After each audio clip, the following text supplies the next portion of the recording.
Champs ont été choisis pour la mise en œuvre de la phase pilote de ce projet. Zainab Khan, la vice-présidente de l'Association des femmes juristes du Sénégal. C'est un projet qui contribue à réduire les violences notées dans les établissements et les communautés. Et nous sommes dans une démarche à la fois préventive, mais aussi une démarche participative. Préventive parce que dans le cadre des activités du projet, ce sera l'approche par les pairs. Les élèves qui sont dans les clubs que nous allons mettre en place, nous avons déjà des clubs dans les établissements et ces clubs-là seront formés et capacités. Dans ce projet, les élèves vont jouer un rôle central. Ils seront chargés de sensibiliser leurs camarades à travers diverses activités. Les enfants seront amenés à faire des productions, à la fois que ce soit des poèmes, des fresques ou encore des tableaux, dans le cadre de l'expression de la violence. Mais des activités de communication et de sensibilisation auprès des différentes autorités et qui contribueront naturellement à éradiquer ou à réduire les nombreux cas de violence dans le cadre de ce programme. L'inspection d'Académie de Rufisque entend accompagner l'initiative, notamment dans la formation, a indiqué Fatoumata Bintungom, chargée de partenariat. Nous avons des services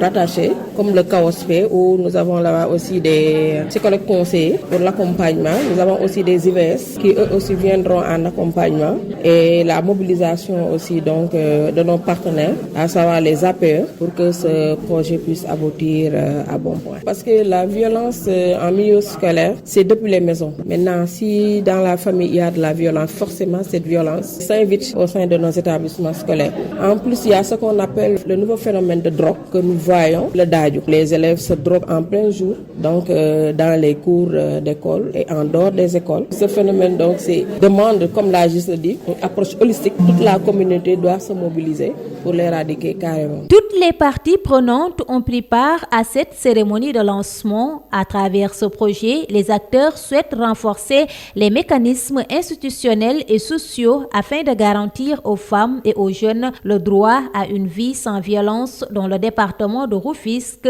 Par ailleurs, les femmes victimes de violences basées sur le genre vont bénéficier de services d'assistance juridique et psychologique.